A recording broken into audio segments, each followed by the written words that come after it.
तो गाइस, स्वागत है आपका अपने यूट्यूब चैनल स्टडी विद अमन कुल में। आज हम लाए हैं शिक्षा निदेशालय राष्ट्रीय राजधानी क्षेत्र दिल्ली की कार्यपत्रक नंबर 34 जो कि क्लास 6 के बच्चों के लिए विषय आपका हिंदी और हमारे चैप्टर अक्षरों का महत्व हम कंटिन्यू करेंगे, जिसकी डेट आपको 23 नवंबर 2021 दे रखी है। आप अपना नाम और अपने कक्षा अध्यापक का नाम लिखेंगे। प्यारे बच्चों, पिछले कार्यपत्रक में हमने लेखक गुणांकर भूले द्वारा लिखा निबंध अक्षरों का महत्व पढ़ा, जिसमें हमने अक्षरों की खोज, अक्षरों के इतिहास के बारे में जानकारी प्राप्त की और पता लगाया कि अक्षरों की खोज किसने, कब और कैसे की। तो चलिए आज हम पाठ के अंतिम भाग को पढ़ते हैं। अक्षरों की खोज मनुष्य की सबसे बड़ी खोज है। अक्षरों की खोज करने के बाद ही मनुष्य अपने विचारों को लिखकर रखने लगा। इस प्रकार एक पीढ़ी के ज्ञान का इस्तेमाल दूसरी पीढ़ी करने लगी। अक्षरों की खोज करने के बाद पिछले 6000 सालों में मानव जाति का तेजी से विकास हुआ। ये महत्व है अक्षरों का और उनसे बनी हुई लिपियों का। अतः हम सबको अक्षरों की कहानी मालूम होनी चाहिए। आज जिन अक्षरों को हम पढ़ते लिखते हैं वे कब बनाए गए, कहाँ बनाए गए, किसने बनाए, ये जानना ज़रूरी है भी। अब इसी से रिलेटेड कुछ क्वेश्चन है। गद्यांश को पढ़कर पूछे गए प्रश्नों के उत्तर लिखिए। मनुष्य की सबसे बड़ी खोज कौन सी है?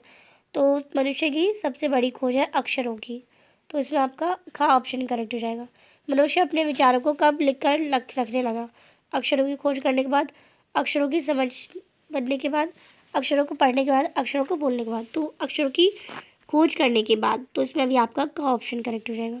तीसरा प्रश्न है, अक्षरों की खोज करने के बाद पिछले 6000 सालों में मानव जाति का तेजी से विकास हुआ। तो इसमें आपका ग ऑप्शन करेक्ट हो जाएगा। चौथा प्रश्न है, अक्षरों का और उनसे बनी लिपियों का क्या महत्व है, लिखिए। तो आप इसका आंसर करेंगे, अक्षरों की खोज करने के बाद ही मनुष्य अपने विचारों को लिखकर रखने लगा। एक पीढ़ी के ज्ञान का इस्तेमाल दूसरी पीढ़ी करने लगी।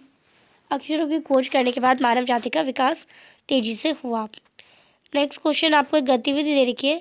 लिखित और मौखिक भाषा के लाभ हानि के विषय में चर्चा करके लिखिए। तो जो लिखित भाषा होती है वो लिखित भाषा स्थायी रूप है। इससे ज्ञान विज्ञान सुरक्षित रहना है। लिखित भाषा के द्वारा ही हम अपने विचार दूर दराज के इलाकों में भेज सकते हैं। इसी भाषा के चलते ज्ञान का अथाह भंडार संचित और प्रारित है। मौखिक भाषा में एक सहज है। मौखिक भाषा का रिकॉर्ड नहीं रखा जा सकता। इसे एक पीढ़ी के द्वारा प्राप्त किए गए ज्ञान को दूसरी पीढ़ी तक पहुंचाया नहीं जा सकता। मौखिक भाषा का क्षेत्र सीमित होता है। ये सिर्फ दो व्यक्ति के बीच संवाद कर सकती है। तो ये थी आपकी आज की वर्कशीट। आई होप आपको अच्छे से वर्कशीट समझ आ गई होगी।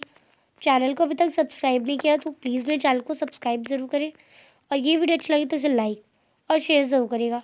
Thanks for watching you. Bye bye guys.